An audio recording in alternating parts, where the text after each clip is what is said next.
E a CEPAL lançou uma publicação sobre afrodescendentes e a matriz da desigualdade social na América Latina. Para falar sobre o assunto, vamos receber Laís Abramo, ex-diretora da OIT e coordenadora da publicação. A desigualdade e o racismo refletidos nos índices de pobreza são elementos que caracterizam a realidade da população afrodescendente na América Latina. É o que afirma o relatório Afrodescendentes e a Matriz da Desigualdade Social na América Latina, Desafios para a Inclusão, publicado pela Comissão Econômica para a América Latina, a CEPAL. Para falar sobre o relatório e apresentar o panorama dessa população, que representa 134 milhões de pessoas na América Latina, 21% da população da região, contamos com a participação de Laís Abramo, coordenadora do estudo, ex-diretora do escritório da OIT no Brasil e ex-diretora da Divisão de Assuntos Sociais da CEPAL. E para a gente falar um pouco, né, Laís, sobre a elaboração do relatório, que chama Afrodescendentes e a Matriz da Desigualdade Social na América Latina, um relatório publicado pela CEPAL em outubro de 2020, um documento que traz informações detalhadas sobre essa população de aproximadamente 134 milhões de pessoas, 21% da população da América Latina. Quais os principais dados, Laís, e recomendações apresentados no documento para o combate ao racismo na nossa região? Bom, em primeiro lugar, queria agradecer essa oportunidade de estar aqui conversando com vocês. Acho que é um público muito importante para a discussão dessas questões, né? Inclusive porque o movimento sindical ele tem tido e tem um papel muito importante também na visibilização das desigualdades que atingem a população afrodescendente na América Latina. Então, acho que para mim é um grande prazer poder conversar, poder contribuir um pouco para essa reflexão. Carol, o documento, em primeiro lugar, acho que é importante dizer como que ele surge. A CEPAL vem já há vários anos tentando fazer análises, né, sobre a situação da população afrodescendente. No Brasil, em geral, se fala população negra, mas a gente usa o termo afrodescendente porque em vários países da América Latina é assim que a questão é denominada. Desde 2016, quando pela primeira vez se inclui um capítulo sobre a população negra no Panorama Social da América Latina, que é uma publicação anual. Antes disso, também a CEPAL vinha fazendo um importante trabalho de apoiar a introdução da autoidentificação étnico-racial ou da população afrodescendente nos censos, né? O que a gente no Brasil chamaria do quesito cor, né? Esse foi um trabalho importante de apoio aos governos, aos institutos de estatística, os institutos nacionais de estatísticas, nesse sentido. Isso tem a ver com a questão da visibilidade estatística, que acho que a gente vai falar um pouquinho mais adiante aqui dessa conversa, né?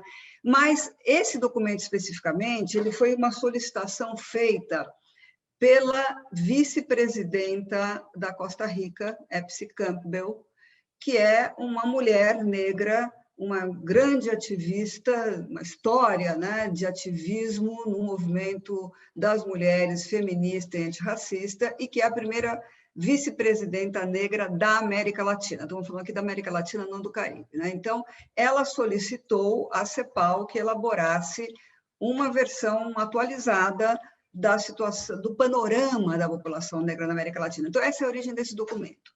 E ele chama Afrodescendentes e a Matriz da Desigualdade Social na América Latina, porque uma das ideias centrais que estão no documento é que as desigualdades raciais, elas são estruturais, elas não são uma questão conjuntural, elas são estruturais, elas têm, sem dúvida, a origem no passado colonial e escravagista, né, de toda a região, mas elas continuam se reproduzindo até os dias de hoje através de estruturas, de práticas, de instituições, e esse é um dos eixos estruturantes do que a gente chama da matriz da desigualdade social na América Latina, que é justamente um complexo entramado de dimensões da desigualdade, né, que não somente coexistem, mas se entrecruzam, se potencializam e se encadeiam ao longo do ciclo de vida das pessoas, né? Então, aqui nós estamos falando de desigualdades de classe, de desigualdades de gênero,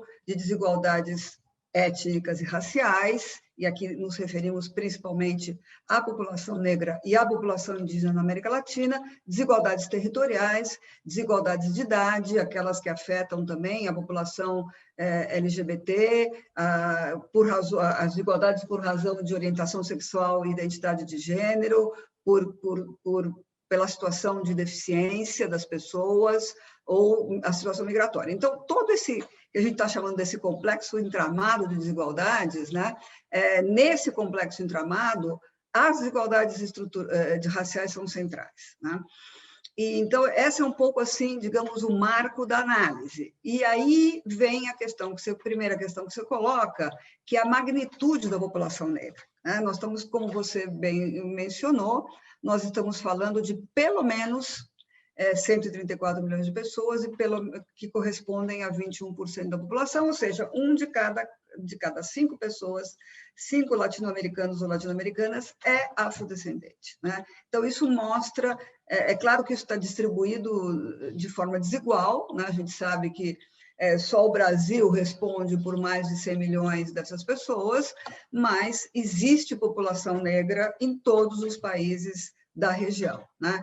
Esse é o primeiro tema. E o que a gente vai ver através das estatísticas disponíveis, que não são as estatísticas que a gente gostaria de ter, ainda falta muito para se avançar nesse sentido, a gente pode ver que essas desigualdades elas estão presentes em todas as que a gente poderia chamar das áreas de direitos, dos direitos fundamentais das pessoas, né? E todos os âmbitos da sociedade. Então, o documento ele tenta tratar isso nos seus vários capítulos, mas existe uma maior concentração de pessoas negras entre a população pobre, inclusive em países que têm uma baixa taxa de pobreza, como é o caso do Uruguai. O Uruguai é o país que tem menos pobreza na América Latina. Mesmo assim, a porcentagem de pessoas afrodescendentes pobres é o triplo da porcentagem de pessoas não afrodescendentes, né? Então, a gente vê aí portanto, o que significa isso? A erradicação da pobreza, que é um objetivo central, por si só, não leva à diminuição da desigualdade, né? O caso do Uruguai é um caso emblemático nesse sentido. Então, existe uma desigualdade aí, existe uma desigualdade sistemática em relação, por exemplo, a outras dimensões que poderiam ser também pensadas como dimensões estruturais da pobreza, que vão além do nível de renda, né? Que é acesso à água potável, ao saneamento, à eletricidade, à internet, temas que agora, no contexto da pandemia, se mostraram tão fundamentais, né, para a possibilidade das pessoas prevenirem o contágio e se defenderem da pandemia, né? A questão das condições de moradia, né? Em todos esses indicadores, a gente vai ver sistematicamente que a população negra está numa situação pior do que o que a gente chama de população não afrodescendente, e aí, só para deixar claro, né, o que no Brasil a gente chamaria de população branca, mas todas as cifras que estão no documento, quando a gente fala população não afrodescendente, nós estamos incluindo os indígenas, né? Porque a gente sabe que os indígenas também, a população indígena sofre também racismo, discriminação e tudo isso. Então, como eu digo, as desigualdades se manifestam nesses campos, se manifestam em indicadores básicos de qualidade de vida, como a questão da mortalidade infantil. Quer dizer, isso é um dado dramático. A possibilidade de uma criança morrer antes de completar 5 anos de idade é muito maior se ela for uma criança negra, né? O índice de maternidade adolescente, de mortalidade materna, né? E também todos os indicadores na área de educação, mercado de trabalho, violência, né? Então, se você quiser, depois a gente pode falar mais especificamente sobre algum desses pontos, né? Uhum. Mas é realmente sistemático. Existem alguns países da América Central em que não se dá essa relação, né? Por exemplo, no Panamá, em diversos indicadores, a população, pelas cifras existentes, né? A população não afrodescendente está numa situação pior que a população afrodescendente, né? Isso é bem curioso. Mas, quando essa diferença, digamos, é a favor da população afrodescendente, ela é sempre menor, né? As desigualdades são muito mais pronunciadas quando a situação de desvantagem é para a população afrodescendente, né?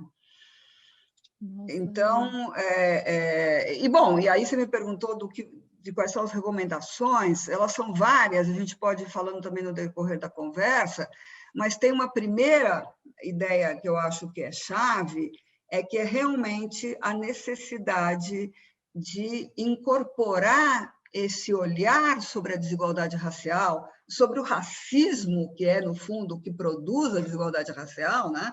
Como um elemento estrutural das nossas sociedades, que está presente em todas as dimensões, e, portanto, chamar atenção para a necessidade de desenvolver políticas em todas essas áreas, né?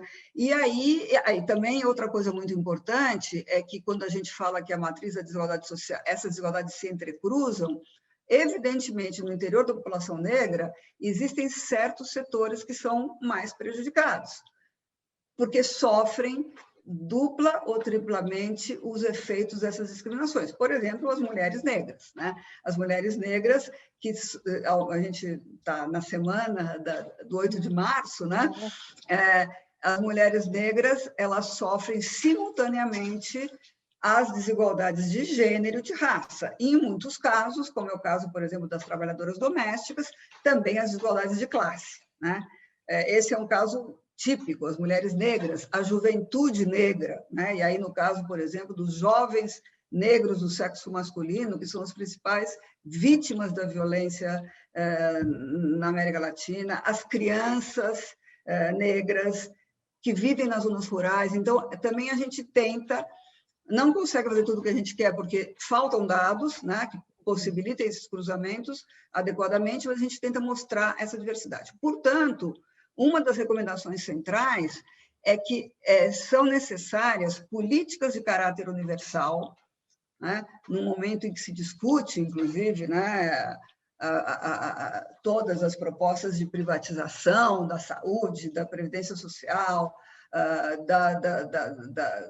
da educação que vão e voltam na América Latina e no Caribe. É fundamental que hajam políticas de caráter universal, ou seja, dirigidas ao conjunto da população, mas que essas políticas sejam acompanhadas de políticas de ação afirmativa. Porque, em muitos casos, mesmo quando existe uma política de caráter universal, como, por exemplo, é o SUS no Brasil, né, Sistema Único de Saúde, essas desigualdades históricas, estruturais, cumulativas, elas impedem, muitas vezes, o acesso dessas populações ao, por exemplo, ao sistema de saúde ou de educação, né? Então, por isso que a gente fala num universalismo sensível às diferenças, né? Que seja capaz de desenvolver políticas, estratégias para tentar desfazer essas barreiras de acesso. E um dos casos mais bem-sucedidos que a gente tem nesse momento na região, e que está também tratado no texto, é a questão das políticas de cotas para o ingresso da população negra indígena e com deficiência na Universidade Brasileira, né, que em curto espaço de tempo conseguiu alterar bastante essa situação. Ai, Laís, você acabou de falar, Laís, um pouco da questão das políticas públicas, né? E a gente vê que o documento é um documento muito denso, né? E ele traz a questão da invisibilidade estatística, né? Como é que você vê, Laís, inclusive para a produção, para o desenvolvimento das políticas públicas, como é que você vê o tema da invisibilidade estatística para a obtenção de informações, né, e para análise de cruzamento de dados referentes à população afrodescendente na América Latina? Como que esse fenômeno é abordado no relatório? Essa é uma questão chave, muito importante, porque a gente sabe que a invisibilidade estatística é uma forma muito severa de discriminação, né? O que não se vê, o que é invisível, não se conta, né? E não existe para as políticas públicas, não existe no orçamento, não existe quando um governo vai fazer uma meta, por exemplo, de ampliação da educação. Se você não tem a estatística que mostre qual é a situação da população negra e da população branca ou da população indígena, de que forma essa população tem o seu direito à educação mais violentado, você não vai conseguir elaborar políticas que sejam capazes de resolver esse problema. Então, esse é um tema grave, é um tema em que houve avanços na América Latina e no Caribe importantes, mas ainda eles estão longe de ser o desejado. Por exemplo, isso aí está discutido em dois capítulos, em um capítulo do livro, se dá muita atenção para isso, porque a gente sabe da importância dessa questão, mas, por exemplo, nas pesquisas domiciliares, o que na América Latina se chama as encuestas de hogar, de propósitos múltiplos, e como no caso do Brasil é a PNAD, por exemplo, pesquisas desse tipo só incorporam a autoidentificação da população afrodescendente em 6 países da América Latina. Né, dos tantos que existem, dos 34 América Latina e Caribe, mas, enfim, apenas em 6, que são Brasil, Colômbia, Equador, Panamá, Peru e Uruguai. Só nesses 6, entendeu? E nenhum outro. Então, por exemplo, tem certos temas que a gente não pode tratar através dos censos, porque a pobreza, porque os censos não incorporam variáveis de renda, ou a questão do desemprego, que é um tema tão importante no mundo sindical, né? Mas é um tema muito conjuntural. Então, não adianta você discutir qual é a situação de desemprego da população negra hoje e ter um dado que é de 2010, que é uma realidade completamente diferente, uma conjuntura totalmente diferente, né? Então, isso significa que muitos dos temas que a gente trata no documento só pode tratar para esses 6 países, porque as pesquisas domiciliares só existem em 6 países.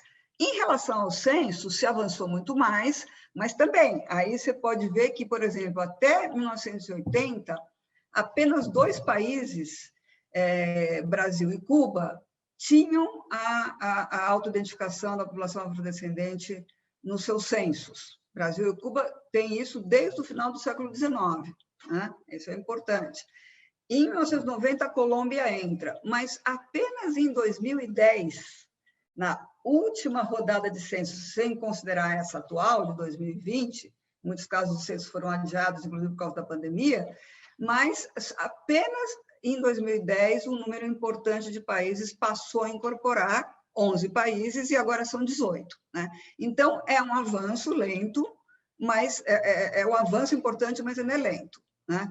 E também, além das pesquisas domiciliares e dos censos, existem outras pesquisas, como, por exemplo, demografia e saúde, que também são muito importantes para ver temas como mortalidade infantil, como maternidade adolescente, que poucos são os países que incorporam esse tema, nos registros administrativos, quer dizer, todos os registros que as diversas políticas públicas têm, também falta muito avançar. Então, eu acho que esse é um tema-chave, e é um tema, inclusive, com o qual todos os países estão comprometidos, porque a Agenda 2030, na sua meta 17.18, ela fala da necessidade de contar com estatísticas sistemáticas e confiáveis, desagregadas por sexo, idade, raça, etnia. Então, todos os países estão comprometidos, mas nem todos fazem. Né? Então, esse realmente é um tema chave. E aí, claro, às vezes prejudica os cruzamentos, porque ainda, principalmente em países onde a população negra não tem, o contingente de pessoas não é tão elevado, ou elas estão concentradas em certas regiões do país, é difícil você fazer todos esses análises da dimensão racial cruzada com a de gênero, com a de idade, com a territorial, etc. Né? Então, esse, digamos, é um tema que eu acho que continua como uma tarefa pendente. Laís, você falou agora sobre a questão do racismo e a questão de gênero, né? Como as mulheres negras sofrem duplamente, né, os preconceitos, tanto pela questão do racismo, quanto pelos impactos de ser mulher no mercado de trabalho, na política. Então, o racismo estrutural e a mobilização das mulheres negras tem gerado já alguns impactos no âmbito da representatividade democrática, né?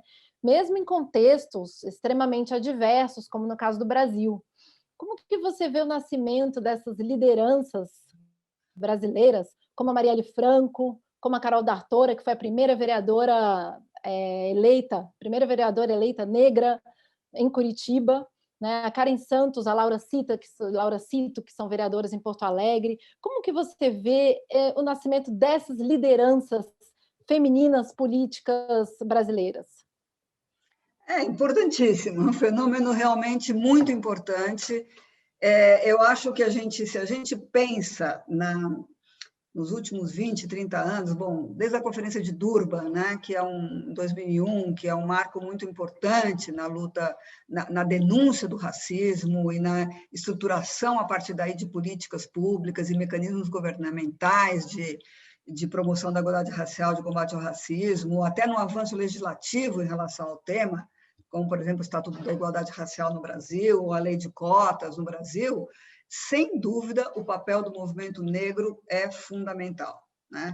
O movimento negro, bom, se a gente for pensar, digamos, talvez as manifestações mais formalizadas dele tenham 30 anos na América Latina, 40, mas o movimento negro sempre, a resistência da população negra, ela sempre esteve presente, a gente sabe muito bem a história dos quilombos no Brasil, né? É uma história que, quando eu estudei na minha escola primária, que nem existe mais com esse nome, já faz muito tempo, isso era inexistente, né? Não se falava, nunca tinha ouvido falar do Quilombo dos Palmares, né?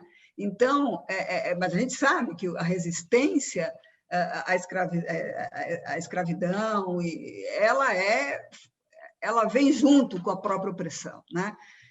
Com a própria subordinação. Mas se a gente for analisar o período mais recente, os movimentos da população afrodescendente, os movimentos antirracistas, eles têm um papel fundamental em impulsionar, em visibilizar, né? Inclusive exigir as estatísticas, exigir as políticas públicas, exigir reconhecimento, combater o mito da democracia racial ou do mesticismo, né, tão presente na nossa região, que faz com que tudo fique aquela salada geral, né, e que é uma das formas de encobrimento do racismo, exatamente.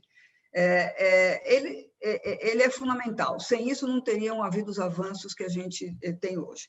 Agora, no caso específico do Brasil, sem dúvida, a Marielle é uma referência impressionante, né?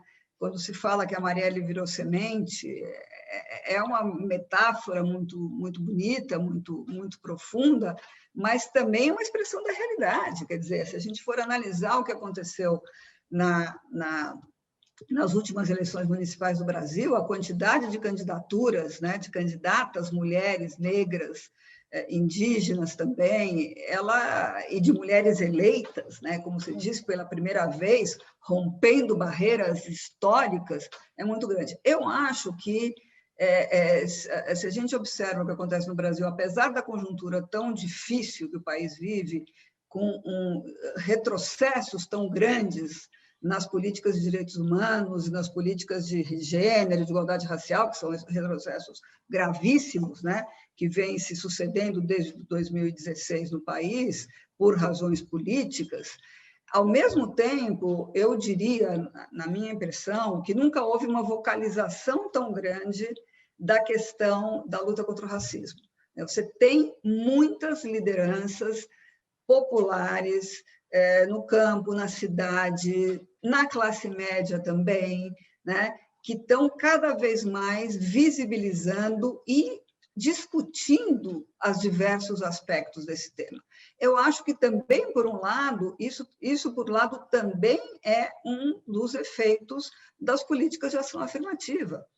A entrada dos jovens negros e negras na universidade não apenas tem mudado a cor da população juvenil, da população estudantil no país, o que eu acho que é algo extremamente importante, como também tem feito com que certos temas entrem no debate acadêmico, nas áreas de pesquisa, como nunca antes, né? Então, acho que tudo isso é algo muito positivo. Agora, evidentemente, por outro lado, a Marielle é uma expressão muito clara de algo que é terrível, que é a violência contra as mulheres negras, inclusive na política, né? A violência não é só a violência doméstica, o feminicídio, que acontece principalmente dentro de casa e que cresce na pandemia também, né, que a gente sabe, não é a violência contra os jovens negros na periferia das grandes cidades, principalmente, mas também a violência claramente política, né, do assassinato da Marielle, que até hoje, quase 3 anos,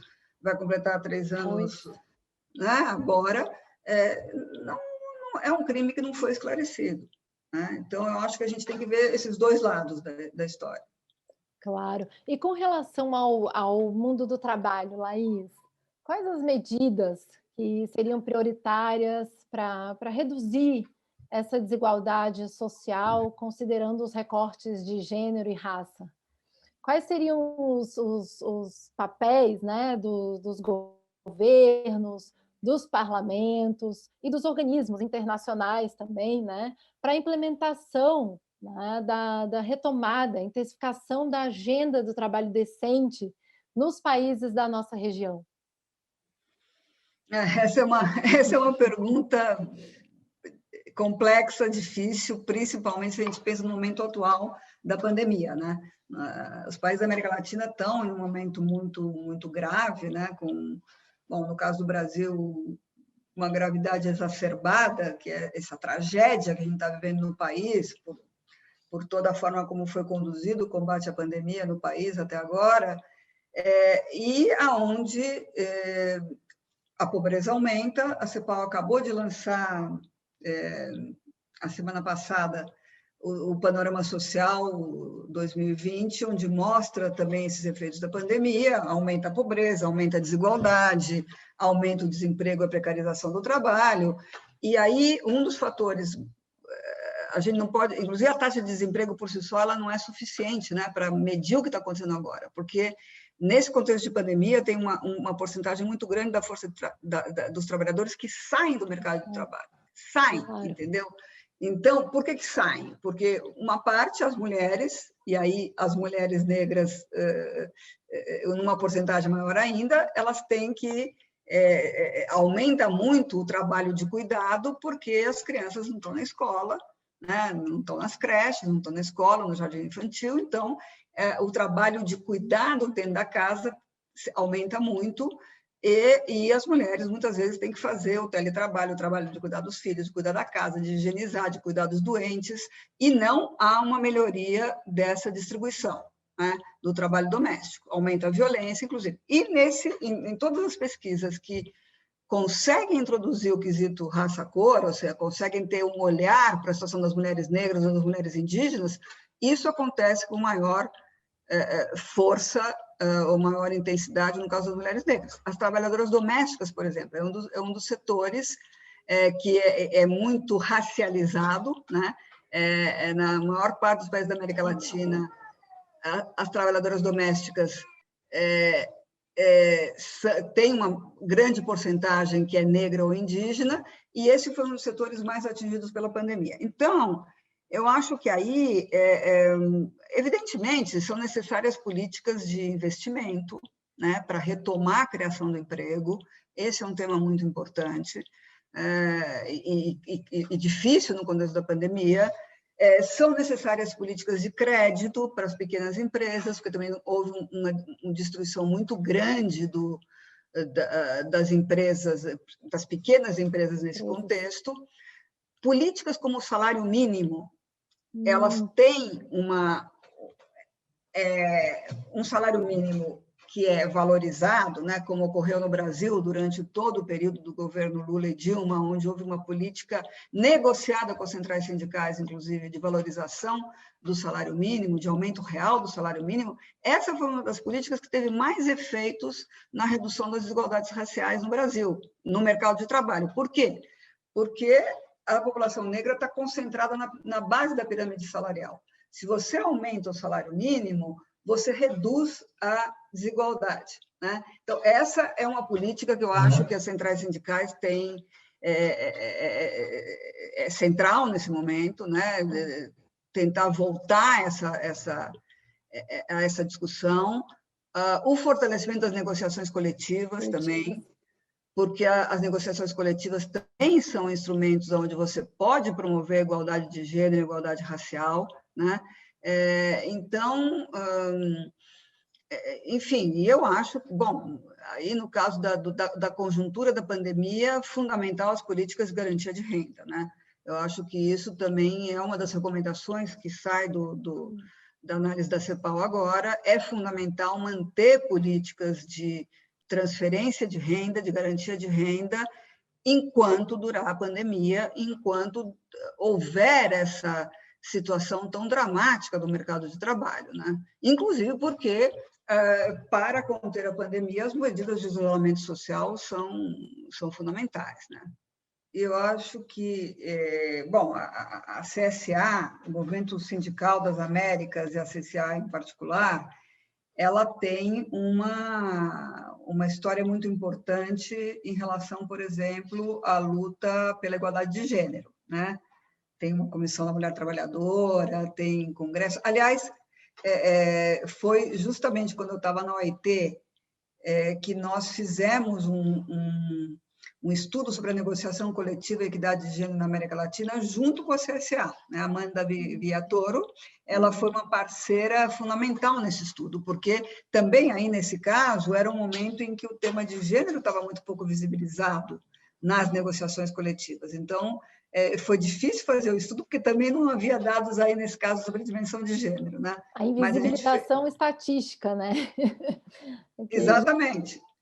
Exatamente. Então, eu acho que a história da CSA nesse sentido é muito importante e em vários países, né, talvez aqueles onde haja uma maior porcentagem de população negra e onde o movimento antirracista tenha avançado mais, como é o caso do Brasil, como é o caso da Colômbia, né, também o tema sindical, a ação dos sindicatos é muito importante nessa luta, porque, às vezes, inclusive, eu acho que existe uma coisa que é muito ruim, que é tentar separar, né? Uma coisa é o movimento da classe trabalhadora, outra coisa são os movimentos identitários, eu coloco isso entre aspas, né? Porque dizendo que seriam os movimentos das mulheres, da população negra, da população LGBT, etc. Eu acho que isso é uma visão muito errada, né? Porque justamente a questão da igualdade racial, assim como a da igualdade de gênero, ela faz parte da questão da classe trabalhadora, né? Bom, no caso do Brasil, isso é evidente, a maioria da população brasileira é negra, é afrodescendente, né? A maioria da população trabalhadora também. Então, aqui eu acho que tem que se tentar avançar numa visão integral sobre os processos. E a questão da juventude, sem dúvida, né? Nós estamos frente a uma conjuntura que vai além, a uma situação que vai além da conjuntura da pandemia, que é todo esse processo de uberização, de trabalhadores de plataformas, etc., onde você tem uma concentração muito grande de jovens e que isso representa um tremendo desafio para os sindicatos, né? Mas eu acho que também é muito importante ver como existem já experiências de organização desses trabalhadores uberizados, né? E de como o sindicato pode se aproximar, entender e tentar realmente apoiar e incorporar esse tipo de nova situação de trabalho, que é mesmo muito, muito desafiante.